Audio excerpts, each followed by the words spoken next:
Part of the problem is that people, definitely 40 and under, and mostly 50 and under, didn't experience the horror of some of these diseases, especially polio.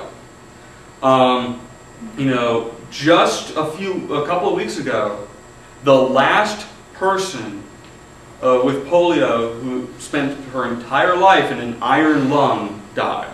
She never got out of that iron lung. And people don't, it used to be common. There used to be entire wards that were set up with hundreds of people in iron lungs because of the devastating effects of polio. And because of how effective vaccines are, people have forgotten how dangerous these diseases are, and they're getting complacent. So we actually did have, in 2005, the US had a case of polio again. And we've had increases in other diseases as well. Measles vaccine was licensed in 1963. And in 1958, just 5 years before that, there were 763,094 cases of measles. Then, come 2000, there were 86. This is how effective that vaccine is. Here's the trend. Like 2005, there were 66 cases of measles. 2006, there were 55. 2007, there were 43. 2008, there were 137. And it was in 2007, it was in June of 2007 that Jenny McCarthy started telling people, started going on Oprah, started going on Larry King, started selling books. She has, I think, her second or third book out now telling people to not vaccinate their children. Mumps is another one. In 1971 was when the measles, mumps, rubella vaccine was licensed. In 1968, there are 152,209 cases of the mumps. Come 2000, we're down to 338. Things do happen though, and for the last several years, like in 2003 to 2005, there's just like 200 to 300 cases. Something happened in 2006, and I haven't been able to quite figure out exactly what the trigger was. But after several years, after about 10 years of only having a few hundred cases of mumps, in 2006 there were over 6,500 cases of the mumps. There's a massive outbreak that affected the Midwest. The numbers have come down. We're back, last year we were down to 424. What's happening is that people who choose not to vaccinate their children tend to do it for, various reasons. There's the religious reason, but then a lot of what's happening recently is this fear of autism. And they say, well, it's my choice to not vaccinate my child. It is an individual choice. The problem with that is that that unvaccinated child doesn't just put himself at risk, but puts at risk all of the children around him. Because vaccines are not 100% effective.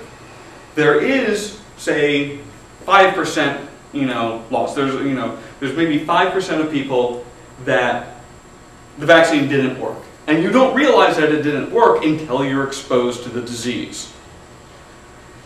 So if you have 5% of the population that can't get vaccinated, and then you have 5% of the population who has been vaccinated, but it may not be effective, you're already at 90%. And then when you add these people who are choosing not to be vaccinated, you are now very severely under the threshold of herd immunity. What also happens is that people who are not vaccinated tend to cluster together. What happens is what they call the index patient, which is the first person to get the disease. In all of these cases that I've looked at that have happened in the last couple of years, that index patient has always been an unvaccinated child. And since these diseases take several days, some of them take several days to develop symptoms, they're going out and playing with their friends. And then they're meeting, you know, they're hanging out with their grandma, they're hanging out with all the friends and family, and they've spread this virus to a group of people who then spread it to another group of people who then spread it to another group of people. And so anyone who's unvaccinated or who their vaccine turned out to be ineffective contracts this disease. And these are things that are preventable. We don't need to have this happen in today, but because of this ill-placed fear of autism being caused by vaccines, it's causing people to not do what's right for themselves and their family. Jim? Question and a comment. First, the question, Jenny McCarthy seems to become the spokesperson for this movement. I was just wondering what med school she went to. That would be Playboy University. Okay. Just wondering. Yeah, for those who don't know, Jenny McCarthy is famous. She's a celebrity because she posed naked in Playboy and picked her nose on MTV.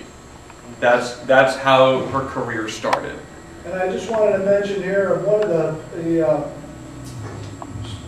papers you cited says that, and I quote, and we'll give these sheets out, but it says, even conservative estimates predict the capacity, the body's capacity, to respond to thousands of vaccines simultaneously. So even 30, although that may sound like a lot if you don't know what it is, what you talked about, the fact that it's sort of a diluted dose, and the fact that the body can handle way more than that. Should put that question out of the issue. There's also the thing where they say is like, you know, my child didn't have autism until the vaccines. Well, the first vaccine's given to the child within 18 hours of being born. Chances are you're not going to notice yet. It's hard to say that that child had autism beforehand. Another thing is a misunderstanding of what autism is. Autism is a spectrum disorder.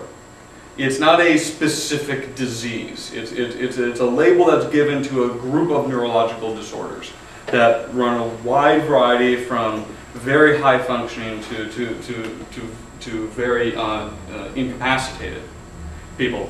And it's tough, you know, to understand, but these traits don't usually start developing until around 4 to 6 years of age, which happens to be when they're getting their booster shots to go into public school, to go into elementary school.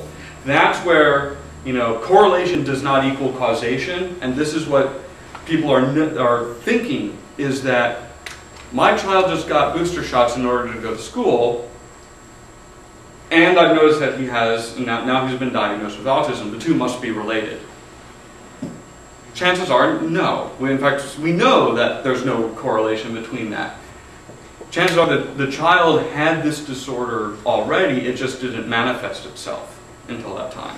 Couldn't you also say that the kids are now drinking the school's milk? That could be causing the autism? Yeah. Is that the causation and correlation? Or they learn how to ride a bike, or, you know, yeah. There's a million things. Yeah. And they learn how to read. That could do it.